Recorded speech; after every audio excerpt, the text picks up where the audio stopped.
آئے ہم زبور پاک کی کتاب ان میں سے زبور 2 اور اس کی 12 جو کل آیات ہیں ان کو پڑھیں گے اور ان میں سے اپنی ہدایت و رہنمائی کے لیے سیکھیں گے۔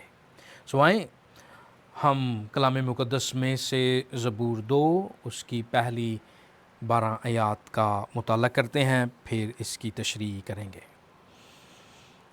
اگر آپ عنوان سیکھنا چاہتے ہیں اس زبور کا تو پہلی آیت بڑے واضح طور پر اس کو پیش کرتی ہے۔ قومیں کس لیے طیش میں ہیں اور لوگ کیوں باطل خیال باندھتے ہیں؟ خداوند اور اس کے مسیح کے خلاف زمین کے بادشاہ صف آرائی کر کے اور حاکم آپس میں مشورہ کر کے کہتے ہیں، آؤ ہم ان کے بندھن توڑ ڈالیں اور ان کی رسیاں اپنے اوپر سے اتار پھینکیں۔ وہ جو آسمان پر تخت نشین ہے ہنسے گا، خداوند ان کا مضحکہ اڑائے گا۔ تب وہ اپنے غضب میں ان سے کلام کرے گا اور اپنے قہر شدید میں ان کو پریشان کر دے گا۔ میں تو اپنے بادشاہ کو اپنے کوہ مقدس پر بٹھا چکا ہوں، میں اس فرمان کو بیان کروں گا۔ خداوند نے مجھ سے کہا، تو میرا بیٹا ہے، آج تو مجھ سے پیدا ہوا۔ مجھ سے مانگ اور میں قوموں کو تیری میراث کے لیے اور زمین کی انتہائی حصے تیری مملکت کے لیے تجھے بخشوں گا۔ تو ان کو لوہے کے عصا سے توڑے گا، کمہار کے برتن کی طرح تو ان کو چکنا چور کر ڈالے گا۔ پس اب اے بادشاہو دانش مند بنو، اے زمین کے عدالت کرنے والو تربیت پاؤ۔ ڈرتے ہوئے خداوند کی عبادت کرو، کانپتے ہوئے خوشی مناؤ، بیٹے کو چومو۔ ایسا نہ ہو کہ وہ قہر میں آئے اور تم راستہ میں ہلاک ہو جاؤ، کیونکہ اس کا غضب جلد بھڑکنے کو ہے۔ مبارک ہیں وہ جن کا توکل اس پر ہے۔ خداوند کے پاک کلام پڑھے اور اس سنے جانے کے وسیلہ سے ہمیں برکت ملے۔ عنوان اس زبور کا پہلی ہی آیت میں پیش کر دیا گیا اور وہ ہے، قومیں کیوں خدا اور اس کے مسیح کے خلاف بغاوت کرتی ہیں؟ اس کا جواب باقی 11 آیات میں پیش کیا گیا۔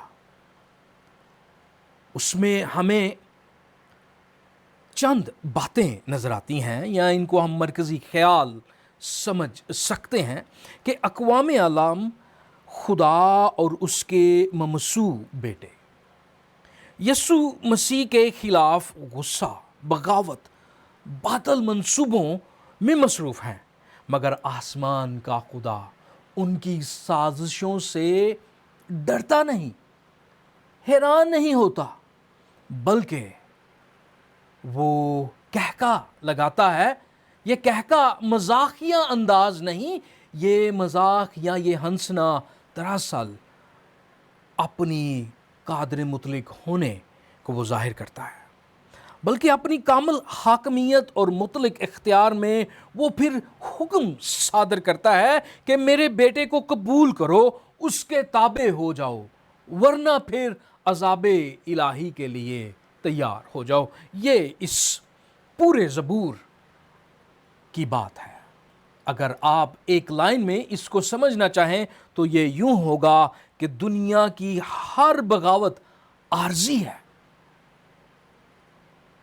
خدا واحد اس بات میں قادر ہے کہ اس کی بادشاہی سدا کی ہے اور اس کا مسیح سدا حکومت کرتا ہے۔ زبور 2 دراصل مسیحائی زبوروں میں سے ایک ہے، جس میں خدا اقوام عالم کی اس بغاوت کا ذکر کرتا ہے جو وہ اس کے مسیح کے خلاف کرتی ہیں۔ اور اگر آپ اسی زبور کو نئے عہد نامہ میں، جسے ہم انجیل مقدس کہتے ہیں، اس میں دیکھیں تو اعمال کی کتاب میں بار بار اس کا ذکر ہوا ہے۔ عبرانیوں کا مصنف ابتدا ہی سے اس زبور کا ذکر کرتا ہے۔ مکاشفہ میں اس کا ذکر ہوا ہے اور بتایا گیا ہے کہ نہ صرف مسیح یسوع وہ اپنی حکومت کرنے آ رہا ہے، بلکہ یہی منوان آیات 9 تو ان کو لوہے کے عصا سے توڑے گا، اس کو منون پیش کر کے اس بات کی جو ہے وہ ثبوت دیا گیا ہے کہ زبور 2 دراصل خداوند یسوع مسیح ہی کو ثابت کرتا ہے۔ زبور 1 ہم نے پڑھا تھا، وہ راست باز شخص کو پیش کرتا ہے، لیکن زبور 2 اسی راست باز شخص جو الہی شخصیت ہے اس مسیح کی بادشاہت کو پیش کرتا ہے۔ اگر آپ نے اس زبور کو غور سے سنا ہے تو یہ 2 اہم ترین پہلوؤں کو بھی اجاگر کرتا ہے، مسیح کی آمد اول اور مسیح کی آمد ثانی۔ مسیح یسوع کے بارے میں جب خدا کہتا ہے کہ میں نے اپنے بادشاہ کو نصب کر دیا ہے وہاں پر یروشلم میں، تو وہ مسیح کے آمد کی بات ہے۔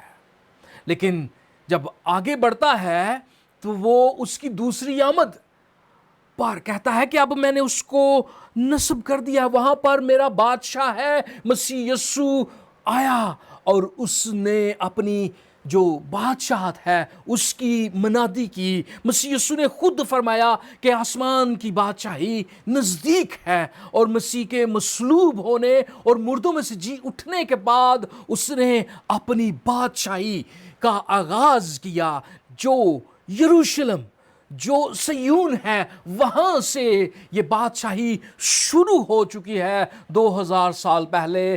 اب جو آیات 10 سے 12 ہیں اس بات کی ترجمانی کرتی ہیں کہ مسیح کو قبول کرو، اگر تم قبول نہیں کرو گے تو وہ اپنی دوسری آمد میں آئے گا اور تم کو ہلاک کر ڈالے گا، اور یہ ہلاکت غضب کے ساتھ ہوگی۔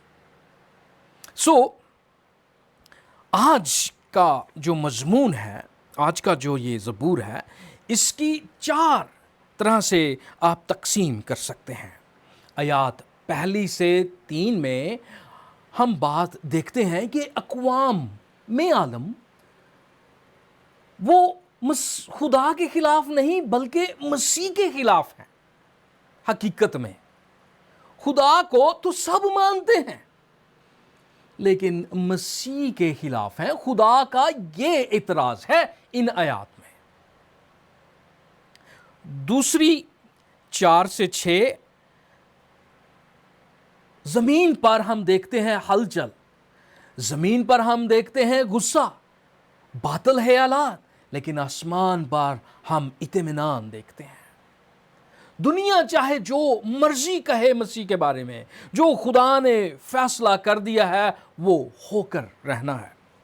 آیات 7 سے 9 ہم دیکھتے ہیں کہ خدا جب تعینات کرتا ہے مسیح کو، مسیح فرمان جاری کرتے ہیں، مسیح پھر بولتے ہیں اور وہ اپنے عالمگیر اختیار کو ظاہر کرتے ہیں۔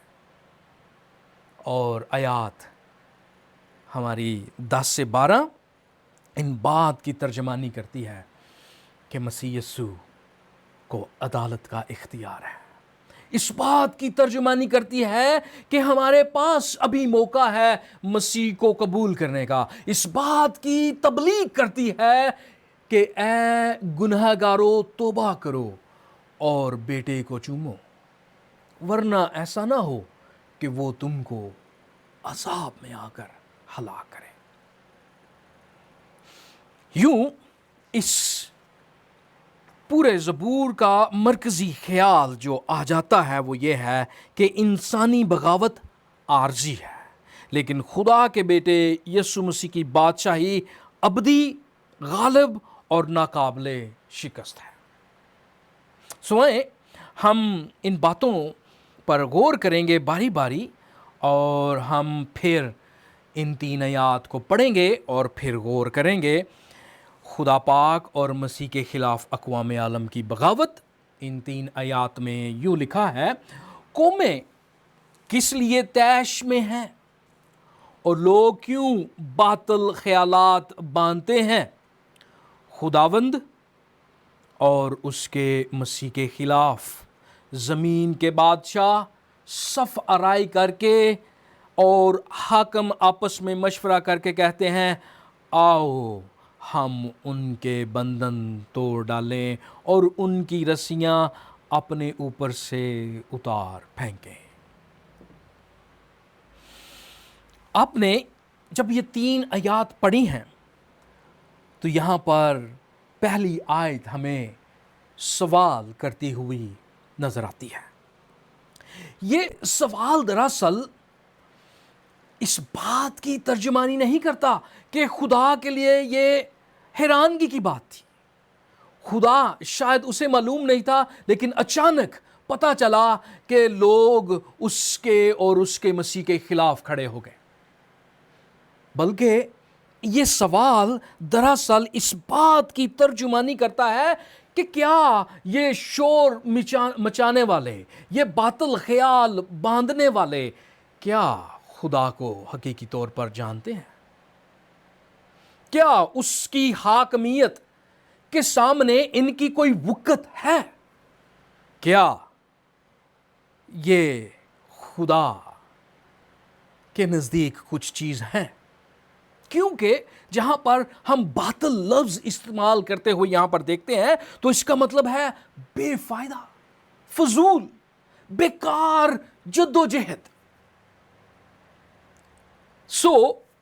یہاں پر جب وہ کہتے ہیں کہ آؤ ہم ان کے بندھن کو توڑ ڈالیں، دراصل یہ گناہ آلودہ انسانیت کی فطرت کی طرف اشارہ ہے، اپنے آپ کو خدا بنانے کی طرف اشارہ ہے۔ حقیقت میں یہ اشارہ ہمیں باغ عدن میں مل جاتا ہے، جہاں شیطان کہتا ہے آدم اور حوا کو کہ جب تم شجرہ ممنوع سے کھاؤ گے تو خدا کی مانند بن جاؤ گے، اس کے برابر ہو جاؤ گے۔ اور یہی بات یہاں پر صادر آتی ہے کہ آؤ ہم ان کے بندھن کو توڑ ڈالیں۔ شیطان اور اس کی بات ماننے والے آج یہی کہتے ہیں کہ آؤ خدا اور اس کے مسیح کے خلاف ہو جائیں، آؤ ہم اس کے لیے سامنے ایکا کر لیں۔ خدا کے ایک بزرگ خادم ہوئے جن کا نام آر.سی. سپرول ہے، وہ بڑی خوبصورت بات اس کے بارے میں کہتے ہیں۔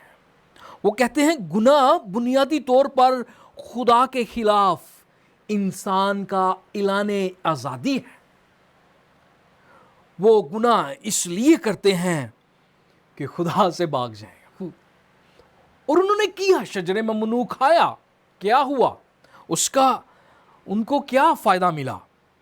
اگر آپ یہاں پر سرخی میں لکھی گئی باتوں کو پڑھیں تو آپ کو پتہ چلتا ہے جب انہوں نے گناہ کیا تو گناہ نے ان کو ننگا کر دیا. جب ننگا پن آیا تو خدا سے دوری آئی، اور یہی حقیقی طور پر خدا سے دوری کا نام موت ہے. حقیقت میں جب یہ چیزیں پیدا ہوئیں، یہ شور قوموں نے مچایا، یہ باطل خیالات باندھے، تو دراصل اقوام عالم اس گناہ کے زد میں موجود ہوئی. اور جب وہ موجود ہوئی تو اعمال کی کتاب اس کے 4 باب میں اس بات کو کلی طور پر کلیسیا پہچانتے ہوئے وہ اس زبور کو دوبارہ پیش کرتی ہے اور فرماتی ہے.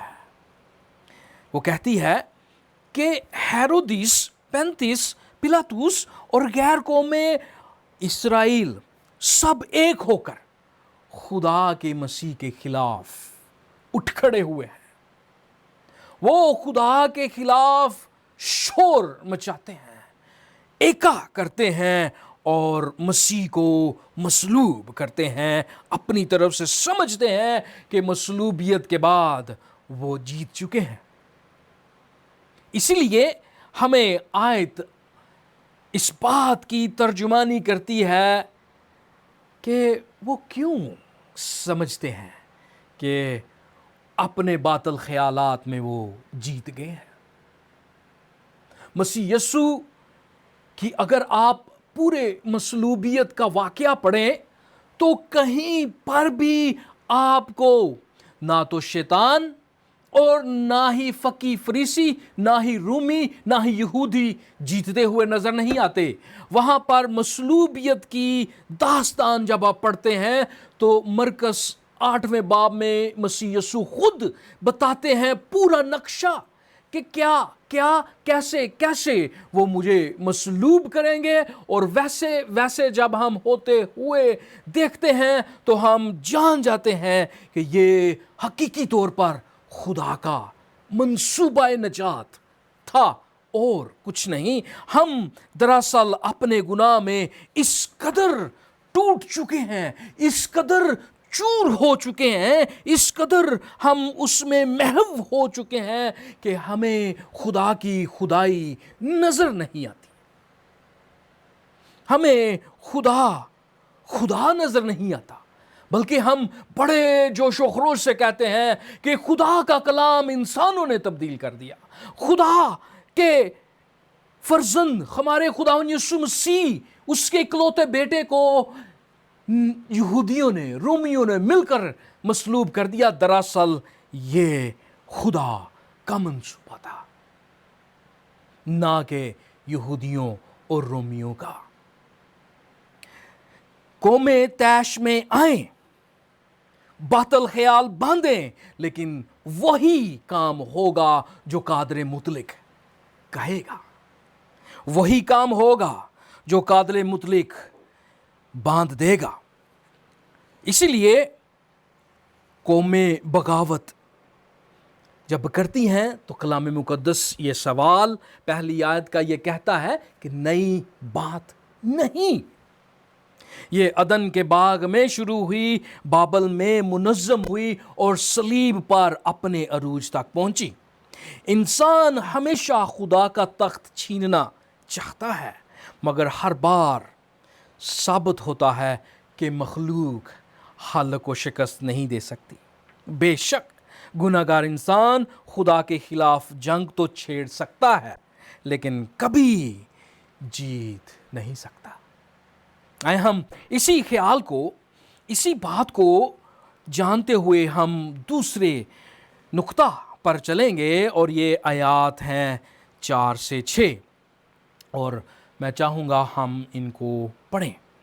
کلام مقدس میں لکھا ہے، وہ جو آسمان پر تخت نشین ہے ہنسے گا، خداوند ان کا مضحکہ اڑائے گا. تب وہ اپنے غضب میں ان سے کلام کرے گا اور اپنے قہر شدید میں ان کو پریشان کر دے گا۔ میں تو اپنے بادشاہ کو اپنے کوہ مقدس سیون پر بٹھا چکا ہوں۔ خداوند کا کلام اس بات کی طرف ہمیں اجاگر کرتا ہے کہ زمین پر قوموں کے باطل خیالات جب وہ باندھتی ہیں، آپس میں باطل منصوبے وہ بناتے ہیں تاکہ خدا اور اس کے مسیح کے جو جوا ہے، جو اس کی بات ہے، جو اس کی طرف سے حکم ہے، اس کو توڑ ڈالیں۔ تو یہاں پر ہم ایک خوبصورت زبور نویس ہمیں آسمان کی تصویر دکھاتا ہے۔ زمین پر ہلچل ہے، لوگوں نے خدا کے خلاف ایکا کر رکھا ہے، باطل منصوبے بنا رکھے ہیں، لیکن آسمان کا خدا وہ پریشان نہیں ہوتا، وہ ہنستا ہے، ان کا مذاحقہ اڑاتا ہے، اور وہ دراصل ان کی ان بے عقلی اور بغاوت پر سوال اٹھاتا ہے، کیونکہ وہ قادر مطلق ہے۔ یہ مضاحکہ میں نے پھر دوبارہ دہرا رہا ہوں، یہ کوئی جگت بازی نہیں، بلکہ یہ خدا کا سوال ہے کہ تم مجھے نہیں جانتے۔ ان کے باطل خیالات کے باوجود، ہمارے گناہوں اور ہماری خدا کے خلاف سرکشی کے باوجود، خدا اپنے بادشاہ کو سیون میں بٹھاتا ہے۔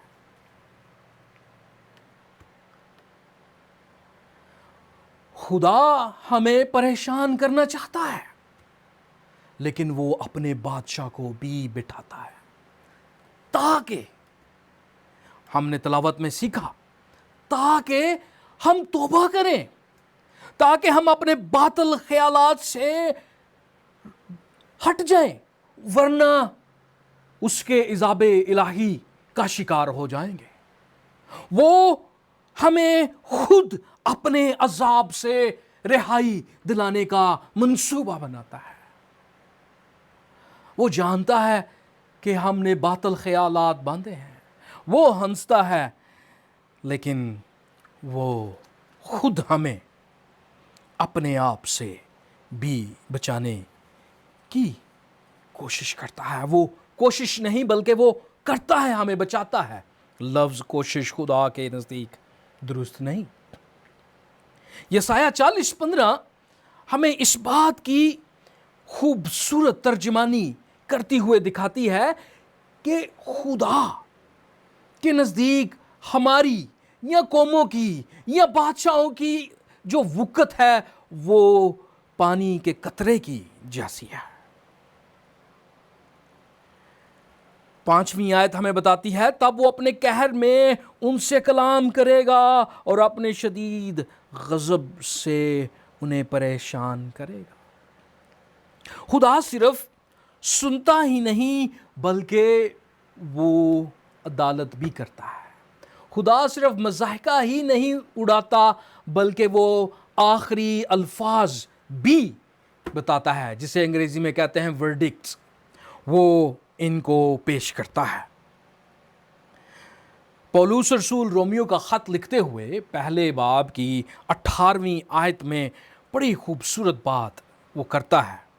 وہ کہتا ہے، کیونکہ خدا کا غضب ان آدمیوں کی تمام بے دینی اور ناراستی پر آسمان سے ظاہر ہوتا ہے جو حق کو ناراستی سے دبائے رکھتے ہیں۔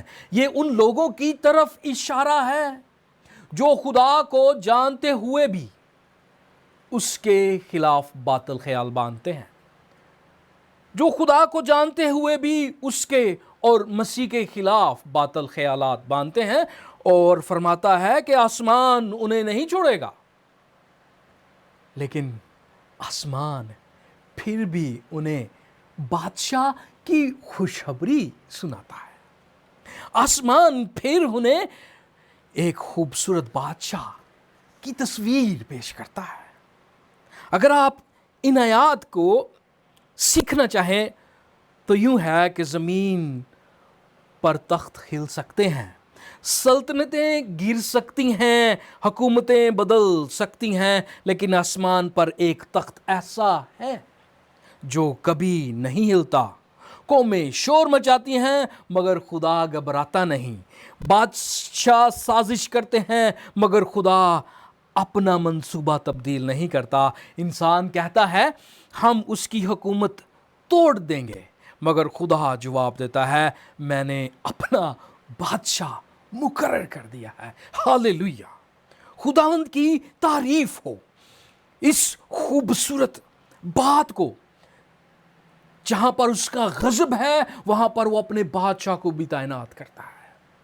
یہ بادشاہ حلیمی کے ساتھ آتا ہے۔ اگر آپ کھجوروں کے اتوار کے بارے میں جانتے ہیں تو یہ بادشاہ گدھے پر بیٹھ کر آتا ہے، جس کا مطلب ہے حلیم بادشاہ۔ یہ بادشاہ پہلی دفعہ آیا اور حلیم بن کے آیا، سیون میں آیا، لیکن اس کو نہ پہچانا، اس کو رد کیا گیا۔ قوموں نے باطل خیالات باندھے، یہودیوں نے، رومیوں نے اسی بادشاہ کو مصلوب کیا، لیکن یہ بادشاہ حلیمی کے ساتھ آیا۔ ہمارا تیسرا نقطہ بتاتا ہے خدا پاک اپنے بیٹے کی بادشاہی کی خوشخبری دیتا ہے، اور پھر خداوند یسوع مسیح ہمیں اس میں بات کرتے ہوئے نظر آتے ہیں۔ یوں لکھا ہے آیات 7 سے 9، میں اس فرمان کو بیان کروں گا، خداوند نے مجھ سے کہا تو میرا بیٹا ہے، آج تو مجھ سے پیدا ہوا، مجھ سے مانگ اور میں قوموں کو تیری میراث کے لیے اور زمین کے انتہائی حصے تیری مملکت کے لیے تجھے بخشوں گا۔ اب پہلا حصہ ہو گیا، اب دوسری، جب دوبارہ مسیح یسوع آئیں گے تو یہ 9ویں آیت یہاں سے شروع ہوتی ہے، اور تو ان کو لوہے کے عصا سے توڑے گا، کمہار کے برتن کی طرح تو ان کو چکنا چور کر ڈالے گا۔ یہ ہے فرمان جو خداوند نے مسیح کو دیا، اور مسیح نے ان 7 سے 9 آیات میں وہ فرمان جاری کیا۔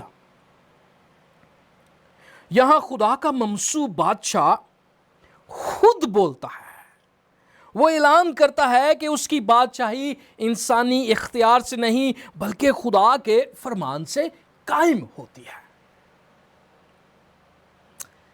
تو میرا بیٹا ہے، دوسرا سیموئل 7 باب اس کی 14ویں آیت میں آپ کو یہ وعدہ ملتا ہے جو خدا نے حضرت داؤد کے ساتھ کیا۔ اور مزے کی بات، جب آپ انجیل مقدس کو کھولتے ہیں تو آپ کو یہی وعدہ ملتا ہے مسیح یسوع کے بارے میں پہلی آیت میں، کہ مسیح یسوع کا نسب نامہ وہ کون ہے؟ وہ ابن داؤد ہے، داؤد کا بیٹا ہے۔ داؤد تو دراصل 1000 سال پہلے مسیح کے مر چکا۔ مرکس 12ویں باب میں ہم نے پڑھا شروع میں کہ وہ تو مرا اور آج بھی اس کی قبر ہمارے درمیان موجود ہے۔ تو پھر مسیح یسوع ابن داؤد کیسے ہے؟ یہ اس وعدے کی طرف اشارہ ہے جو دوسرا سیموئل اس کے 7ویں باب کی 14ویں آیت میں موجود ہے۔ جب ہم اس بات کو دیکھتے ہیں تو ہمیں ابتدائی کلیسیا خود اس بات کی تشریح کرتے ہوئے ملتی ہے۔ ایک واعظ میں خدا کے خادمین یہ بات کرتے ہیں۔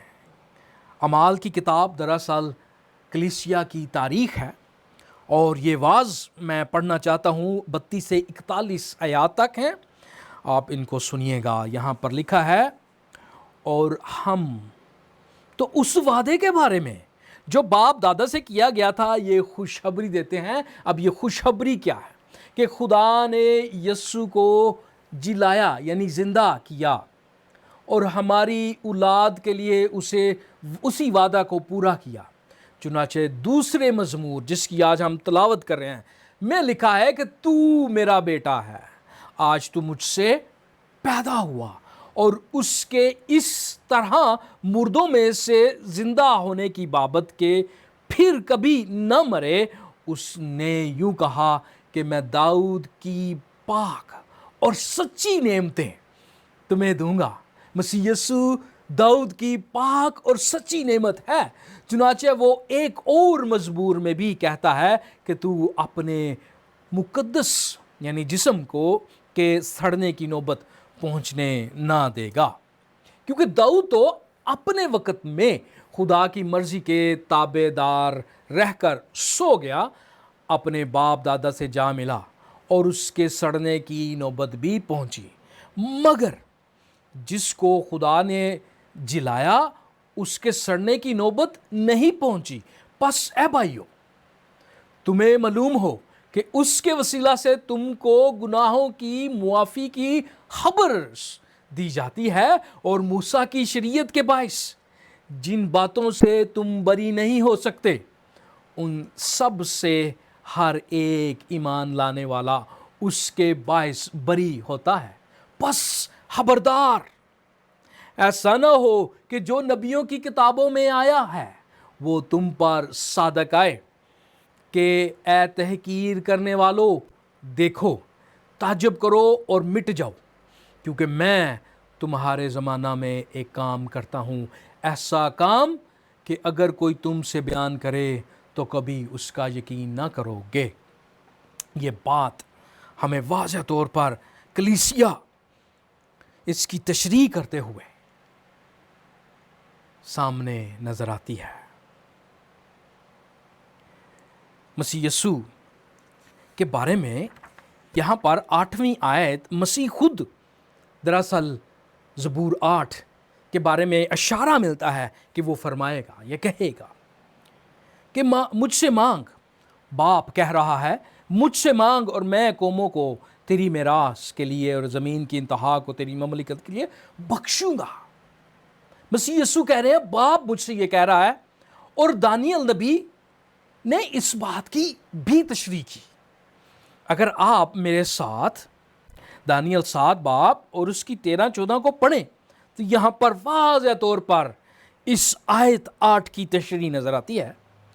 میں نے رات کو، حضرت دانیل کہتے ہیں، رویا میں دیکھا، اور کیا دیکھتا ہوں کہ ایک شخص آدم ذات کی مانند آسمان کے بادلوں کے ساتھ آیا اور قدیم الایام تک پہنچا، اور وہ اسے اس کے حضور لائے، اور سلطنت اور خشمت مملکت اسے دی گئی تاکہ سب لوگ اور امتیں اور اہل لغت اس کی خدمت گزاری کریں۔ اس کی سلطنت ابدی سلطنت ہے جو جاتی نہ رہے گی، اور اس کی مملکت لازوال ہوگی۔ مطلب متی کی انجیل اس کے 28ویں باب میں آپ ان آیات کو بھی پڑھ سکتے ہیں جہاں مسیح یسوع واضح طور پر کہتے ہیں کہ پس تم جا کر سب قوموں کو شاگرد بناؤ۔ اور کلیسیا نے ان الفاظ کو کوئی سادہ سا حکم نہیں بلکہ ارشاد اعظم کے طور پر قبول کیا۔ وجہ کیا ہے؟ ارشاد اعظم کا مطلب کیا ہے؟ کہ وہ پوری طرح توریت میں، زبور میں، صحائف انبیاء میں جو کچھ لکھا ہے مسیح یسوع کی اس بات میں نچوڑ ہے۔ وہ حضرت ابراہیم کا وعدہ اقوام عالم کے لیے برکت، حضرت داؤد کے ساتھ اس کا تخت ہمیشہ قائم رہے گا، اسی بات کی تصدیق ہے کہ مسیح یسوع اقوام عالم کے لیے حضرت داؤد اور حضرت ابراہیم کی برکت ہے۔ بات یہاں ہی ختم نہیں ہوتی، بہت ساری باتیں کی جا سکتی ہیں، لیکن اس بات کو اگر آپ چند لمحوں میں سمجھنا چاہیں تو وہ یوں ہے کہ صلیب مسیح کی شکست نہیں تھی، بلکہ اس کی تخت نشینی کا راستہ تھا، جہاں خدا کہتا ہے کہ میں اپنے بادشاہ کو صہیون میں بٹھا چکا۔ قیامت اس کی فتح کا اعلان تھی اور آسمان پر صعود اس کی بادشاہی کی تصدیق تھا۔ آج یسوع محض نجات دہندہ نہیں، بلکہ بادشاہوں کا بادشاہ، خداوندوں کا خدا اور تاریخ کا مرکز روم نہیں، واشنگٹن نہیں، بیجنگ نہیں، لندن نہیں، بلکہ خداوند یسوع مسیح ہے۔ ہم اپنے آخری نقطہ پر چلتے ہیں اور وہ ہے آیات 12 سے 10۔ امید ہے آپ برکت پا رہے ہیں کلام مقدس کی اس تشریح سے۔ یہاں پر آپ کو ملتا ہے، 10ویں آیت سے میں پڑھنا شروع کروں گا اور 12ویں آیت تک چلوں گا۔ پس اب اے بادشاہو دانش مند بنو، اے زمین کے عدالت کرنے والوں تربیت پاؤ۔ غور کریں الفاظ پر۔ ڈرتے ہوئے خداوند کی عبادت کرو، کانپتے ہوئے خوشی مناؤ، بیٹے کو چومو، ایسا نہ ہو کہ وہ قہر میں آئے اور تم راستہ میں ہلاک ہو جاؤ، کیونکہ اس کا غضب جلد بھڑکنے والا ہے۔ مبارک ہیں وہ سب جن کا توکل اس پر ہے۔ زبور تو دراصل ایک خوبصورت انجیلی زبور ہے۔ یہ بتاتا ہے کہ اقوام عالم، بنی نوع انسان خدا کے خلاف ایکا کر چکے ہیں، وہ گناہ میں اتنا گر چکے ہیں کہ وہ اپنے گناہ میں مردہ ہیں، انہیں نہیں معلوم کہ وہ کیا کرتے ہیں۔ خدا جہاں پر یہ سوال کرتا ہے کہ کیا یہ مجھے جانتے ہیں کہ نہیں، وہاں پر وہ اپنی رحمت اور محبت اور فضل کو مسیح میں، اپنے بادشاہ میں، صیون میں تعینات کرتے ہوئے ظاہر کرتا ہے، اور پھر وہ اقوام عالم میں سے لوگوں کو بلاتا ہے۔ اور یہ آیات ہمیں اس بات کی ترجمانی کرتی ہوئی ظاہر ہوتی ہیں کہ خدا کے خلاف انسانوں نے تو بغاوت کی، لیکن خدا پھر بھی رحم فرماتا ہے۔ خدا پھر بھی انہیں کہتا ہے کہ ہوش کے ناخن لو، اے قوموں کے درمیان عدالت کرنے والوں تربیت پاؤ۔ تم تو جج ہو، تم تو قاضی بنے ہو، لیکن تمہیں تو خود تربیت کی ضرورت ہے۔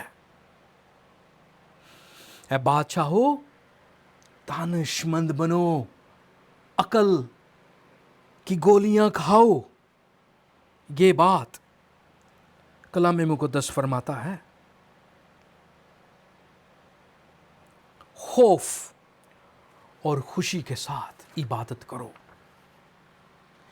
یہاں جب دو باتیں ہیں، خوف اور خوشی، تو ان کی یوں آپ سیکھ سکتے ہیں کہ یہ خوف دراصل خدا کی محبت سے پیدا ہونے والے اس کی خوبصورتی کو دیکھ کر خوشی میں، جسے ہم انگریزی میں ریورنٹ کہتے ہیں،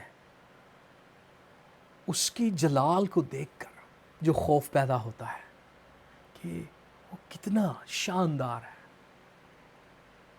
اور ہم کتنے باطل خیال بانٹتے ہیں، اس کا خوف ہے، تعظیمین خوف، احترام اور جلال کا خوف۔ دوسری بات، خوشی مناؤ سے ہم سیکھتے ہیں کہ خدا کے حضور آنے والے صرف ڈرتے ہی نہیں، بلکہ اس کی نجات اور فضل میں شکر گزاری کرتے ہیں۔ وہ جب تقدیس پاتے چلے جاتے ہیں، مسیح میں بڑھتے چلے جاتے ہیں، ان کی زندگی میں خدا کی جو جو عظمت ہے وہ اور زیادہ بڑھتی چلی جاتی ہے تو وہ معمور ہوتے چلے جاتے ہیں، وہ عاجز ہوتے چلے جاتے ہیں، وہ اس میں خوشی مناتے چلے جاتے ہیں۔ جب بھی خداوند کا نام ان کے سامنے لیا جاتا ہے ان کے دل باغ اور پر مسرت ہو جاتے ہیں۔ یہ حقیقت خداوند ہماری زندگیوں میں چاہتا ہے۔ وہ چاہتا ہے کہ ہم اس کے بیٹے کو قبول کریں، اس کے مسیح کو قبول کریں، اس کو چومیں۔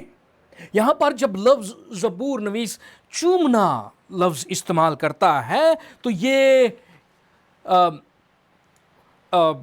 قدیم مشرق میں بادشاہوں کو جب قبول کیا جاتا تھا تو ان کو چوما جاتا تھا،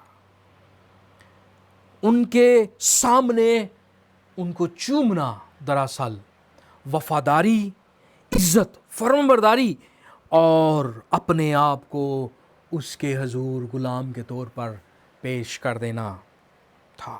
جس طرح خدا کا بندہ پولس رسول کہتا ہے کہ میں مسیح کا غلام ہوں، دراصل وہ کچھ اور نہیں کہہ رہا بلکہ وہ کہہ رہا ہے کہ میں نے مسیح کا بوسہ لیا ہے، اس کا غلام ہوں، اس کی وفاداری، اس کی عزت اور فرمانبرداری میں ہی میری زندگی ہے۔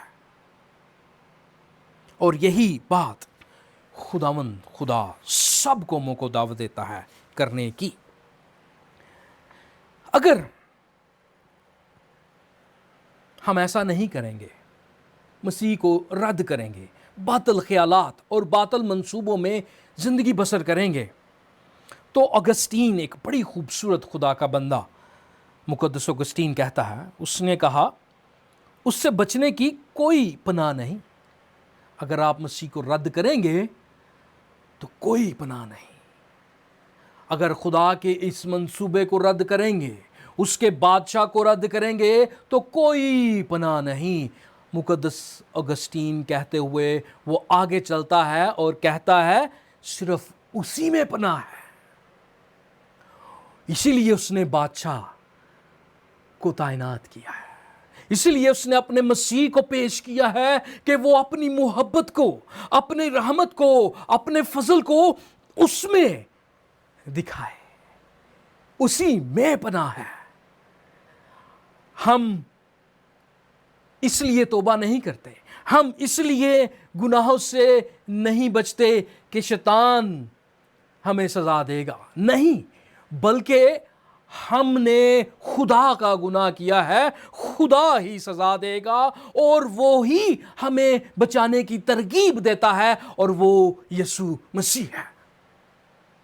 بیٹے کو چومو، ایسا نہ ہو کہ وہ تمہیں ہلاک کرے، بلکہ مبارک ہیں وہ جو اس میں پناہ پاتے ہیں۔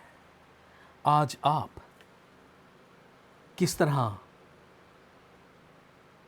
اس کلام کو قبول کرتے ہیں؟ اس کو رد کرتے ہیں، اپنے باطل خیالات میں خدا اور اس کے مسیح کے خلاف رہتے ہیں، یا دانش پاتے ہیں، یا تربیت پا کے آپ مسیح کو قبول کرتے ہیں اور قبول کر کے آپ مبارک ٹھہرتے ہیں، اس کے عذاب سے بچتے ہیں اور اس کی پناہ میں آ جاتے ہیں۔ کلام مقدس یہ فیصلہ آپ پر چھوڑتا ہے۔